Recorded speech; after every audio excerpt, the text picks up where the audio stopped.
What is the process that the Church uses to approve visionaries? And as a secondary question, is Medjugorje approved? The Church uses a very long process, actually, because they look at the life of the visionary, they look at the writings of the visionary, they look at the personal things of the visionary to see if it's somebody who's actually living a holy life, setting a good example. Are they saying things that are in line with church teaching, or do they say things that are questionable? Usually, a visionary is not investigated until after they're dead.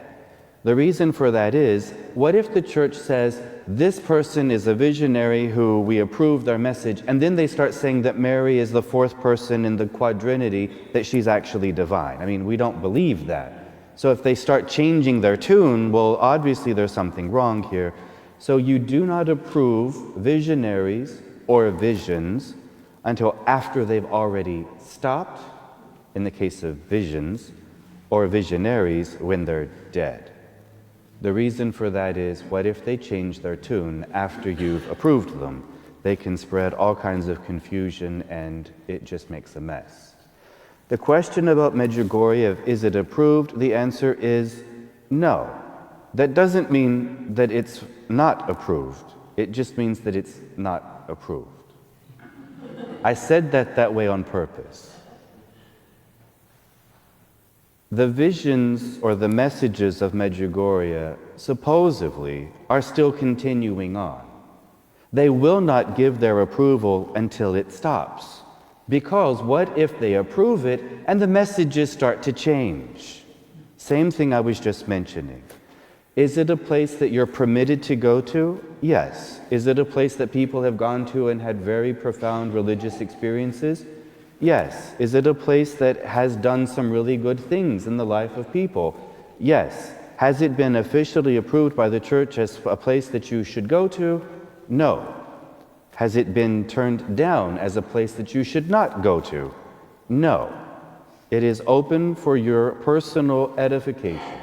If you want to go, if you believe that its message is real, good. If it's something you want to do, do it. Has the church officially approved it as this is an approved Marian apparition? No.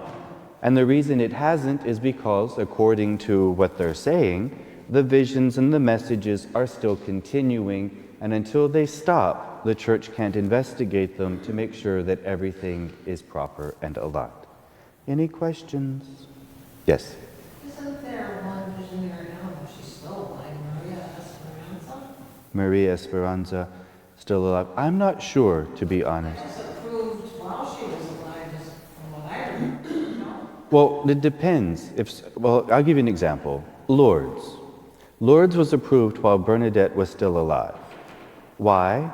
Because it stopped. There were no more messages. There was nothing else coming from the Blessed Mother. The Blessed Mother gave her message. We have the spring of water. We have the miracles happening. There's nothing new coming from Lourdes. So even though Bernadette was still alive, they could approve it because there's no more information coming, and they could approve what happened at Lourdes. So, same thing with Fatima. They approved Fatima when you still had some of them alive because there were no more messages coming from Fatima. It was finished. So with Medjugorje, the messages, according to what they say, are still continuing. So until they stop, they can't give an investigation or approval. Okay?